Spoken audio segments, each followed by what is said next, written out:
दी आम आदमी पार्टी। महमूद देशमुख साहब नमस्कार। नमस्कार। जय महाराष्ट्र।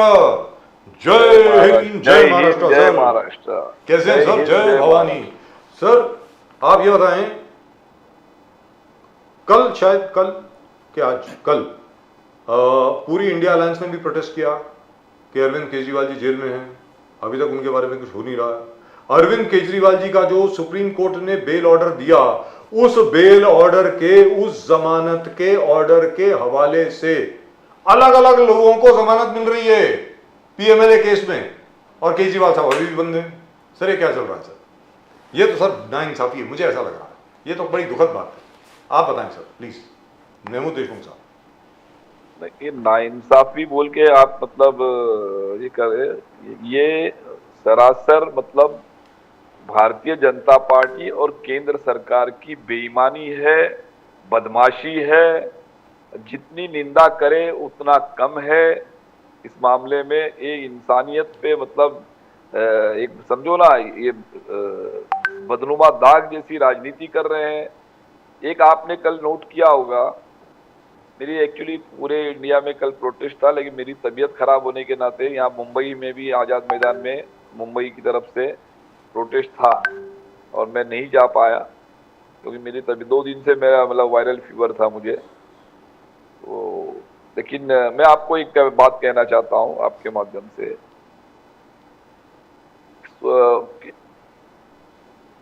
जी बोलिए। सीबीआई को, हाँ सीबीआई को फाइनल मतलब चार्जशीट दाखिल करना था कल परसों। फाइनल जब चार्जशीट दाखिल करना था और उसके साथ में उन्होंने दाखिल भी कर दिया। जब चार्जशीट दाखिल कर दिया, लेकिन साथ में जो सप्लीमेंट्री डॉक्यूमेंट सबमिट करने थे वो उन्होंने नहीं सबमिट किया। तो इसलिए वो स्पेशल सीबीआई कोर्ट ने वो उठा के, मतलब कोर्ट ने जो है उठा के वो फाइल वापस कर दी और डेट दे दी। आप मुझे बताइए, इसके आप लापरवाही कहेंगे या जानबूझ के ये शरारत कहेंगे? क्योंकि सिर्फ इस बात के लिए मतलब कोर्ट ने उस केस अटेंड नहीं किया क्योंकि जो सप्लीमेंट्री डॉक्यूमेंट्स चाहिए थे चार्जशीट के साथ में वो नहीं सबमिट किए गए।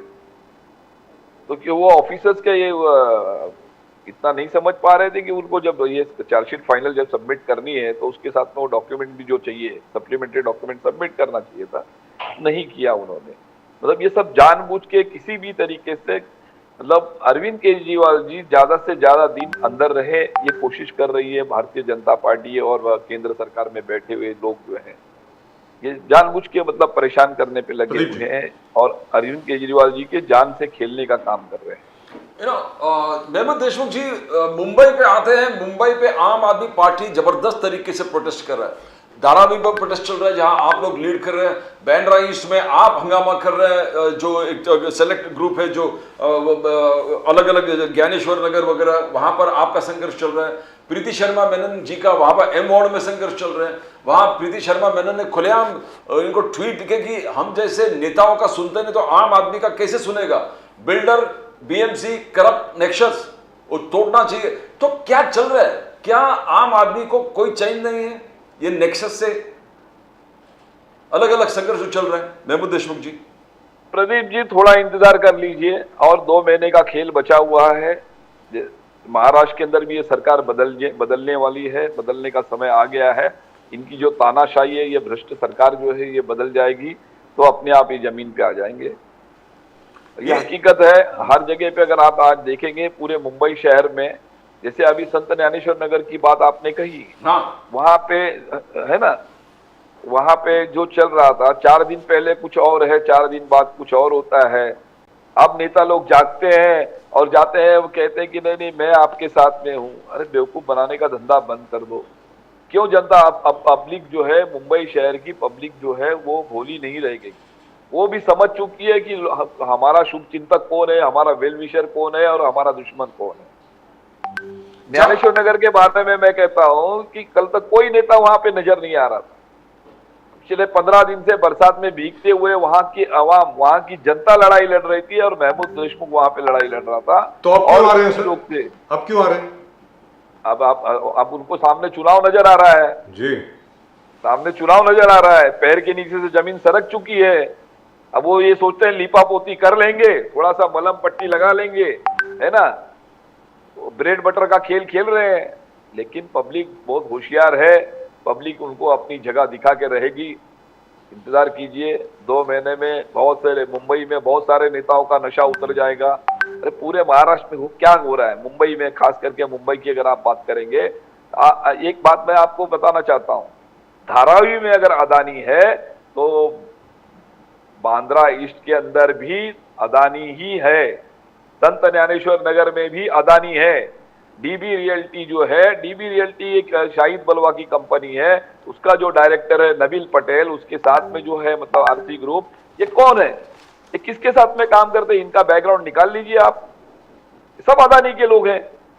तो अदानी ए टीम, अदानी बी टीम, और फिर उनको उनकी दलाली करने वाले ये मतलब चुने हुए लोक प्रतिनिधि। मेहमूद देशमुख जी, ज्ञानेश्वर नगर जब आप हम लोग ने गए बार कार्यक्रम कर दिया, हमने जो भी जितने भी नेता इन्वॉल्व है, चाहे वो उद्धव ठाकरे जी के ऑफिस हो, जीशान सिद्दीकी की ऑफिस हो, और चाहे वो अनिल परब जी के पास है, हमने उस मैसेज भेजा, बोले क्या कर रहे हो आप, या लोगों को आपने अकेला छोड़ दिया। हमने फिर ये भी आगे हाईलाइट कर दिया कि Shiv Infra River Walk, Shiv Infra River Walk कौन कौन है, कौन कौन है इसमें, मोहम्मद बलवा, नबील यूसुफ पटेल, अब्दुल बलवा, ये लोग हैं। फिर और एक कंपनी वहां निकला, Shiv Infra Vision Private Limited, वो भी वो ग्रैंड रेसिडेंसी शीतल के बगल में कुर्ला में वहां पर। तो ये अलग अलग, ये दोनों ऑफिस वहीं पर सिचुएटेड है। तो क्या ये नेक्सस पर और आप रोशनी डालोगे जो आप कर रहे हैं कि अभी जिशान जितने भी नेता अब इन्वॉल्व होने लगे, ये इन्वॉल्व होने लगे कि गए बार हम जिस प्रकार से कार्यक्रम हुआ और फीडबैक में हम लोग इसको पुश किए थे, उसके बाद बहुत सारे लोगों का रिएक्शन आने लगा। अब स्थिति क्या है वहां पर मेहमूद देशमुख? अभी देखिए ऐसा है कि तो वहां पे सर्वे को वापस किया था लोगों ने, डे 1 से मैं वहां पे साथ में था, और भी कई लोग वहां पे थे, अलग अलग मतलब सामाजिक कार्यकर्ता जो थे वहां पे साथ में थे। और एज ए मैं आपको बता रहा हूँ, एक सामाजिक, मैं यहाँ का बाशिंदा हूँ, मैं इस बांद्रा ईस्ट का रहवासी हूँ, बांद्रा ईस्ट मेरा गाँव है। देखिए बांद्रा ईस्ट में मेरी पूरी जिंदगी गई, तो बांद्रा ईस्ट मेरा गांव है, और इस गांव के लोगों के लिए, यहाँ के हर रहवासी के लिए लड़ाई लड़ना मेरा काम है। लोग तो बाहर से इधर आते हैं, पैराशूट से उतरते हैं, राजनीति करते हैं, और फिर जब हार जाएंगे तो फिर चले जाएंगे, है ना। और आज अभी वो वक्त भी नजदीक आ गया है। ये तो सिर्फ यहाँ पे कमाने खाने के लिए आए हुए हैं, लोगों को लूटने खसोटने के लिए आए हुए हैं, लेकिन हम इनका सपना पूरा नहीं होने देंगे ज्ञानेश्वर नगर के अंदर, मैं आपको ये कहता हूँ। और ये अभी सर्वे जो है, ठीक है, अब सर्वे बात सोचिए, 15 दिन से वहां पे सर्वे का काम चल रहा था, पुलिस थोड़ा सा ज्यादती कर रही थी, इसीलिए लोगों ने भी मतलब ये किया, और भाई हम जिसको करवाना है करेंगे, नहीं करवाना नहीं करेंगे, इस तरीके से एक स्ट्रेटेजी बना के। और आगे की लड़ाई जो है, हम लोग हाईकोर्ट की लड़ाई लड़ने जा रहे हैं। ये ज्ञानेश्वर नगर की लड़ाई जो है वो हाईकोर्ट में लड़ी जाएगी, ये तय हो चुका है। तो ज्ञानेश्वर नगर की लड़ाई हाईकोर्ट में लड़ेंगे, इसके लिए हम बैठे हैं। तो अब जाके कुछ लोग जाग रहे हैं, अब कुछ लोग जाग रहे हैं और बोले हम एक मतलब वो एक कहावत है ना, वो पुतला मौसी का मतलब प्यार आ गया है ना, और बोले हम तो तुम्हारे साथ में खड़े हैं। अरे क्यों बेवकूफ बना रहे हो जनता को? ये mini smart city project Bandra east, ये है क्या? मिनी नहीं, सॉरी, बांद्रा स्मार्ट सिटी जो है, हाँ, बांद्रा स्मार्ट सिटी ये प्रोजेक्ट है जो मतलब देवेंद्र फडणवीस जी जब मुख्यमंत्री थे महाराष्ट्र के, उस वक्त ये प्रोजेक्ट आया था। और वो प्रोजेक्ट के सामने मतलब ये आपको बता देता हूँ, पीडब्ल्यूडी के एग्जीक्यूटिव इंजीनियर ने एसआरए की जो सीईओ है सतीश लोखंडे साहब को लेटर लिखा था कि बांद्रा ईस्ट के अंदर कोई भी मतलब ये गवर्नमेंट कॉलोनी के इस तरफ कोई भी किसी भी प्रोजेक्ट में आप एलओआई इशू नहीं करोगे, क्योंकि यहाँ पे बांद्रा स्मार्ट सिटी का प्रोजेक्ट आने जा रहा है। और उसी को सामने रखते हुए उन्होंने क्या किया, वहां पे जितने भी प्रपोजल सबमिटेड थे सबको कैंसिल कर दिया। संत ज्ञानेश्वर नगर, महाराष्ट्र नगर, सभी प्रोजेक्ट जो है उन्होंने रिकॉर्ड कर दिए। ठीक है, तुम एक तरफ कहते हो, पहली बात, अच्छा ये इस चीज के बारे में जब हमने जानकारी ली एसआरए ऑफिस से, तो एसआरए ऑफिस में खुद एक लोग कहने लगे कि भाई एक पीडब्ल्यूडी का एग्जीक्यूटिव इंजीनियर एसआरए के सीईओ को कैसे लिख सकता है ये चीज, है ना, कि भाई आप किसी को एलओआई इशू मत करो, तो ये गलत है, ये नहीं हो सकता। अच्छा, उसके बाद में रिकॉर्ड हो गई पूरी स्कीम, वहां तक भी ठीक है।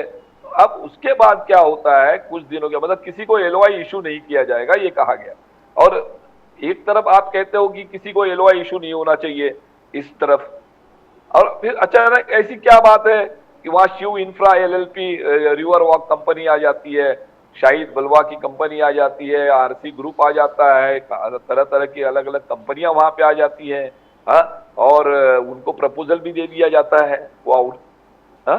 ये क्या सरकार के दामाद लगते हैं क्या? इसके पीछे किसका हाथ है ये भी वो भी समझना पड़ेगा। और आप लोगों को विश्वास में लेने को तैयार नहीं हो, दादागिरी चल रही है, सरेआम गुंडागर्दी चल रही है। मैं समझता हूँ मुंबई शहर में तो मैं हमेशा आज मैंने पूरी जिंदगी मुंबई शहर में गई है, हमको फक्र था, हमको गर्व होता था कि मुंबई के अंदर तो कम से कम लॉ एंड ऑर्डर मेंटेन रहता है, लेकिन आज मुंबई शहर में मैं देख रहा हूँ सरेआम गुंडागर्दी चल रही है। पुलिस हाथ बांधे खड़ी रह जाती है, पुलिस कहती है भाई हमको लॉ एंड ऑर्डर का प्रॉब्लम क्रिएट नहीं होना चाहिए, इसके लिए हम आए, और वही पुलिस के सामने मतलब लोगों को मतलब ज्यादती हो रही है। लोग कहते हैं कि भाई हमारे घर का सर्वे नहीं होगा, लोग सुनने को तैयार नहीं है, जबरदस्ती घुसे जा रहे हैं। तो जबरदस्ती आप सर्वे करवा रहे हो, डेवलपर कौन है सामने आके बात करने को तैयार नहीं, वो मतलब जिसको आना है वो आ जाएगा हमारे पीछे। ये क्या है, मतलब ये क्या इनके बाप दादा की जागीर है क्या जमीन? ये सब मतलब गरीबों को उजाड़ने का काम चल रहा है। संत ज्ञानेश्वर नगर से गरीबों को उजाड़ने का मतलब एक साजिश रची जा रही है, बड़ी साजिश है। और ये समझ लो ये अदानी की बी टीम है। धारावी अगर अदानी ए टीम है तो अदानी की बी टीम बोले तो इधर संत ज्ञानेश्वर नगर। लेकिन जो सर्वे हो रहा है महमूद देशमुख साहब, जो हो रहा था अब नहीं हो रहा है, जो सर्वे हो रहा था वो किसी कोर्ट ऑर्डर के तहत था, एडमिनिस्ट्रेटिव ऑर्डर के तहत था, MMRDA के ऑर्डर के तहत था, BMC के ऑर्डर के तहत था, या गवर्नमेंट ऑफ महाराष्ट्र के ऑर्डर के तहत था? ये कुछ मालूम पड़ा है? नहीं, सही सवाल है आपका। देखिए ऐसा है ना, इसमें कोर्ट का ऑर्डर वगैरह नहीं है, ये डेवलपर का ऑर्डर है। ये डेवलपर ने कहा है कि मेरा प्रपोजल जो है वो SRA ने एक्सेप्ट कर लिया है, और मुझे मतलब एक कंडीशन दी जाती है, उनको कंडीशन डाली जाती है उनके सामने कि आपको सर्वे करना है या नेक्स्ट उसके ऊपर जब सर्वे करेंगे तो SRA का ऑर्डर होगा ना? ऐसा SRA की जो LOI आई है उसके अंदर ये होगा? नहीं, प्रोजेक्ट एक्सेप्ट हुआ सर, और उसके बाद में इनको सर्वे टेबल कैसा है, प्लॉट एरिया कितना है, उसके बाद में स्ट्रक्चर कितने हैं, फिर स्ट्रक्चर अगर कितने हैं तो फिर तो उसका सर्वे बगैर सर्वे के तो वो चीज सामने नहीं आएगी। तो सर्वे करने के लिए आए हैं। लोगों का ये कहना है, वहां पे मैंने कई लोगों से सवालात किए तो कई लोग कहते हैं भाई हमारा ये एक चीज तो मैं आपको खास करके बता रहा हूँ, वहां पे ये अभी मेरे सामने उस दिन बात आई, एक वहां पे एक महेंद्र सावंत बोल के डेवलपर हैं, उनके पास LOI है वहां पे, उन्होंने उनके 3-4 सोसाइटी है उसकी LOI आई हुई है, 22 जुलाई को उनका एनेक्चर निकला हुआ है। तो एक जगह पर एक मतलब बिल्डर ऑलरेडी काम कर रहा है, उसको LOI आई हुई है, उसके पास उसको एनेक्चर इशू हो जाता है, एनेक्चर 2 जिसको कहते हैं, पात्र है ना, वो इशू होने के बाद में SRA के CEO की तरफ से बोला जाता है कि भाई आपका प्रोजेक्ट जो है वो प्रपोजल जो है वो कैंसिल किया जाता है। क्यों? तो आपके प्रपोजल में कुछ क्वेरी है।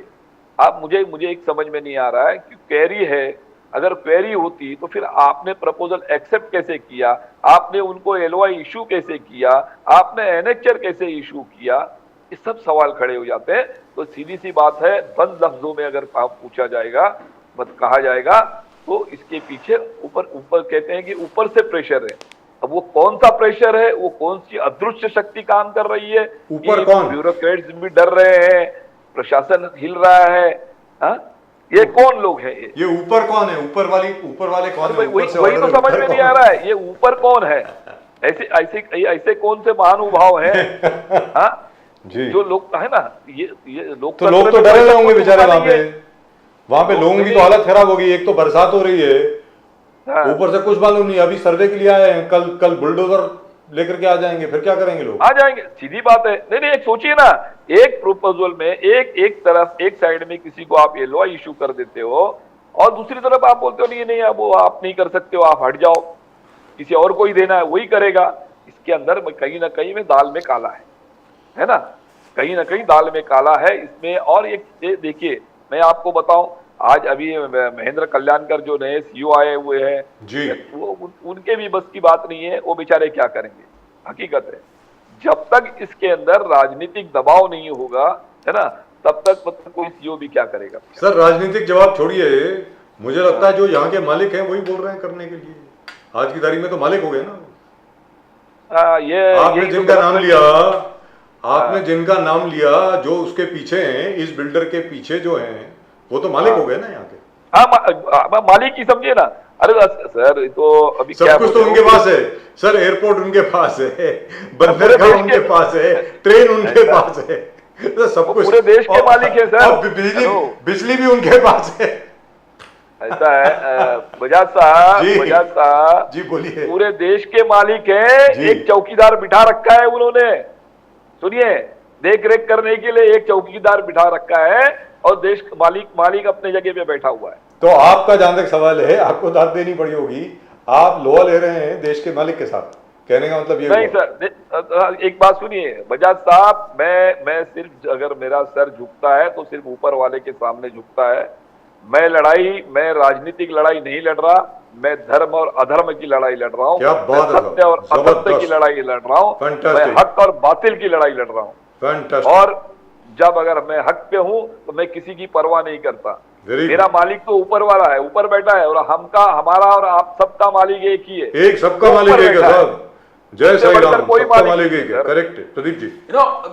प्रीति शर्मा मेनन जी, आपके अध्यक्ष, आम आदमी पार्टी मुंबई के अध्यक्ष, उन्होंने भी एक संघर्ष छेड़ा है एम वार्ड में शायद, और वहां पर उन्होंने कंप्लेन किया जिस प्रकार से बीएमसी और बिल्डर्स के नेक्सस है, उन्हीं के बात मान नहीं रहे, और जब एक लीडर, पॉलिटिकल लीडर के बाद वहां पर सुना नहीं जा रहा है, तो आम आदमी को क्या जस्टिस मिलेगा? तो क्या उस पर थोड़ा रोशनी डालेंगे आप, क्या है अगर चाहे तो? ऐसा है कि हमारी अध्यक्षा, हमारी एक डायनामिक लीडर है, वो लड़ने में खुद सक्षम है, और आम आदमी पार्टी का हर नेता, हर कार्यकर्ता, हर वॉलंटियर्स एक संघर्ष करने में मतलब मजबूत है। लोग कितना भी कोशिश करें प्रेशर लाने का, दबाने का, हम डरेंगे नहीं, झुकेंगे नहीं और हारेंगे नहीं, ये आप समझ के चलिए। और इसी चीज का इनको डर है भारतीय जनता पार्टी को। ये जो बैठी हुई है महाराष्ट्र में, जो ये सत्ता बैठी है, सत्ता में जो बैठे हुए लोग हैं, ये डरे हुए लोग हैं, ये भी उसी का हिस्सा है, ये है ना। तो ये अभी समय नजदीक आ रहा है, 2 महीने का आप इंतजार कर लीजिए, ये सब बाहर हो जाएंगे। एक आपका संघर्ष चल रहा है जबरदस्त धारावी में भी आप सर्वे का, जिस प्रकार से सर्वे का विरोध किया है, मगर मालूम पड़ रहा है कि जो अडानी ग्रुप है वो सर्वे अपना चालू कर दिया है, वहां भी जबरदस्त तरीके से आप विरोध कर रहे हो, तो कहां तक हासिल हो गए आप सफल? देखिए ऐसा है प्रदीप जी, सर्वे हो रहा है तो वहीं तक का बात मतलब खत्म नहीं हो जाती है। सर्वे हो गया मतलब सब का बात खत्म हो गई, ऐसी बात नहीं है। देखेंगे, लड़ाई तो लड़ते रहेंगे ना, आखिर सर्वे के बाद में भी तो कुछ है, हाई कोर्ट है, सुप्रीम कोर्ट है, लड़ते रहेंगे। वहां तो सभी पार्टियां इकट्ठी है ना सर, सभी लोग इकट्ठे हैं वहां तो। आप भी हैं, कांग्रेस भी है, शिवसेना भी है, उद्धव सेना भी है, और तो छोड़िए, हमने तो ये भी सुना है कि भारतीय जनता पार्टी के बहुत लोग जो हैं वो बिल्कुल धारावी के लोगों के साथ में असल में वो भी बड़े त्रस्त हैं कि ये हो क्या रहा है। ऐसा है, हाँ, ये मेन बात तो ये है सर कि वहां पे लोगों की भावनाओं को समझने की कोशिश कोई नहीं कर रहा है जी। अगर भारतीय जनता पार्टी के लोग, वो भी तो इस देश के नागरिक हैं, उस धारावी के नागरिक हैं, वहां के बाशिंदे हैं, है ना। पार्टी बाद में है सर, पहले उनका घर है गरीबों का, वहां पे वो कार्यकर्ता होगा, पदाधिकारी होगा, उसका भी तो घर है ना। हमने तो ये भी सुना है कि आरएसएस के लोग हैं बहुत। नहीं सर, प्रमोद देशमुख साहब, हमने तो ये भी सुना है, मतलब मैं खुद अपनी व्यक्तिगत तौर पे बात कर रहा हूँ कि बहुत राष्ट्रीय स्वयंसेवक संघ के लोगों से भी बात हुई है, वो भी काफी त्रस्त हैं, वो भी डिस्टर्ब हैं इसको लेकर के, और उन लोगों में भी काफी लोग ऐसे हैं जो समर्थन कर रहे हैं एजुटेशन का, कि ये क्या है भाई, ये गलत है बिल्कुल, ऐसा बोल रहे हैं लोग। जी बताएं सर। ऐसा है बजाज साहब, आपने अभी आरएसएस का जिक्र किया, मैं तो समझता हूं ना कि आज भारतीय जनता पार्टी जिस तरीके से काम कर रही है, तो शायद आरएसएस के लोग भी, जो सीनियर लोग हैं, वो भी पछताते होंगे कि हमने कैसे लोगों को सत्ता में लाके बैठाया। क्या हमारा यही सपना था कि लोगों को मतलब ये देश बेचने के लिए सत्ता में लाए? सर सामने बोल रहे हैं, और तो और छोड़िए, आजकल तो पब्लिक में बोल रहे हैं सर। हाँ बोलेंगे ना सर। अरे देखिए, ठीक है, हम लोग एक विचारों की लड़ाई लड़ रहे हैं, वो अलग अपनी जगह पे है, लेकिन जैसे जब जो कल तक हम सुनते थे कि आरएसएस के लोग गली गली में जाके लोगों को, मतलब गली मोहल्ले में जाके, गांव खेड़ों में जाके लोगों को समझाते थे, तो ठीक है। लेकिन आज जिनको उन्होंने सत्ता में बैठाया है, आज वो तो सिर्फ दो लोगों के लिए काम कर रहे हैं। जी इस देश के अंदर सिर्फ दो लोगों के लिए काम कर रहे हैं, अदानी अंबानी के लिए। और अब तो सिर्फ एक ही नाम चल रहा है जोरों में, अदानी अदानी अदानी। हाँ? तो अदानी मतलब इस देश की 144 करोड़ जनसंख्या तो नहीं हो सकती ना। आप देश को किस दिशा में ले जा रहे हो? चलिए सर, महमूद देशमुख साहब, उम्मीद करते हैं कि आपका संघर्ष सफल हो। हम आपके संघर्ष में बिल्कुल आपके साथ हैं। मैं उम्मीद करता हूं कि बैंड्रा ईस्ट के इतने लोग हैं, उनको असल में अपना घर मिले और वहीं मिले। आखिरकार प्रदीप जी, फिर रिमेंबर, देवेंद्र फडणवीस जी ने, जब वो मुख्यमंत्री थे, उन्होंने खुद ने एक जीआर लाया था कि इन सिटू जहां पर जो है उसका पुनर्वसन वहीं होना चाहिए। ये देवेंद्र फडणवीस साहब लेकर के आए थे। तो वो आज वो भूल क्यों गए? मेरा ये कहना है कि उनको याद दिलाना पड़ेगा ना कि भाई आप याद दिला दीजिए। आपके चैनल के माध्यम से मैं भी अपील करता हूँ जी। जो मैं अभी तक सुनता हूँ कि देवेंद्र फडणवीस जी के बारे में जो मैं सुन रहा हूँ कि भाई वो मतलब अच्छे इंसान है, तो अगर इसका संज्ञान ले और लोगों को इंसाफ दिलाए। उनका जीआर निकला है, खुद गवर्नमेंट रेगुलेशन निकला सर उनका इसी के बाद। उन्होंने खुद निकाला था कि जो जहां पर है उसका पुनर्वसन वहीं होना चाहिए, उसको उठा करके कहीं बाहर नहीं फेंकना है। तो सन ज्ञानेश्वर नगर के जितने भी लोग हैं उनका पुनर्वसन वहीं हो, और जो वो चाहिए, जैसे 500 स्क्वायर फुट उनको चाहिए, आप प्लीज दे दीजिए, मामला खत्म है। वो आई एम श्योर अगर ऐसा हो जाए तो जितने भी लोग हैं, जो भी बिल्डर आएगा उसके साथ कोऑपरेट करेंगे। आप भी करेंगे, क्यों नहीं करेंगे भाई? बेशक। अगर सबको अपना अच्छा घर मिल रहा है, अच्छी रहने की सुविधाएं मिल रही हैं, तो कोई क्यों नहीं करेगा सर? सहयोग करेगा। सर लोग सिर्फ घर ही मांग रहे हैं, बाकी कुछ नहीं मांग रहे। लोगों का कहना यही है कि हमको हमारा घर मिले, लेकिन कम से कम विश्वास में तो लो, हमसे और यही मिले, बैठो, चर्चा करो, और यही, हाँ, उसी जगह पे घर मिलना चाहिए। बिल्कुल।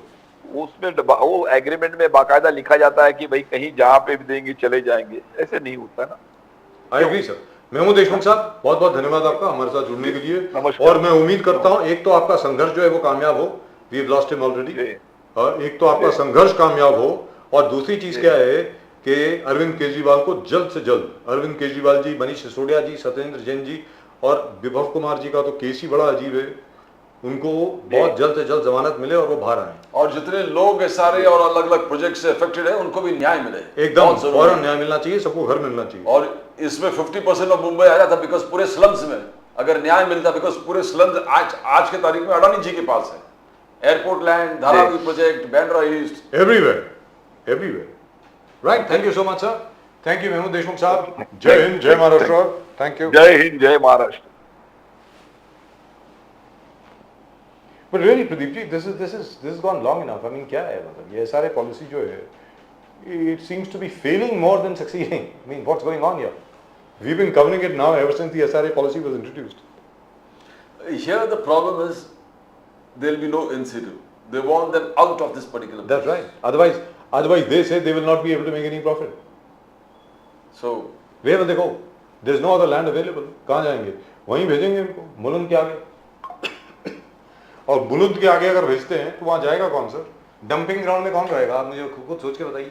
या रेलवे लैंड में लेंगे, रेलवे लैंड है डंपिंग, और salt pans, so that the first to be flooded will be the salt pans. They will act as a barrier to the rain water which goes back into the sea. अगर वहां पर रहेंगे तो मतलब I hope to God they wake up. यही salt pan से याद आया प्रदीप जी, आज जो केरल में इतनी बड़ी त्रासदी हुई है, इसको देख करके अब तो जाग जाओ। ग्रेटेस्ट एग्जांपल, 160 लोग मर चुके हैं। अब भी क्या आप सॉल्ट पैन्स की रीडेवलपमेंट और उनको रियल एस्टेट डेवलपमेंट में देना चाहते हैं? क्या आप चाहते हैं कि ऐसी त्रासदी हर रोज मुंबई में हो? The salt pans serve as the biggest catchment area for the monsoon rain water to drain out. अगर आप सॉल्ट पैन्स को आप डेवलप कर देंगे तो जो आज केरल में हुआ है ना, वो हर दूसरे तीसरे दिन मुंबई में होगा। इस विषय के बारे में हम लोग बात करेंगे when we have our friend Mr. Nand Kumar Pawar or comrades or Mr. Stalin or Rohit Joshi साहब with us or BNK. I hope we should have them here very soon. But at the moment with us we have our old friend Mr. Mukesh Gandhi. Mukesh Gandhi साहब इस वक्त हमारे साथ हैं। मुकेश गांधी साहब नमस्कार।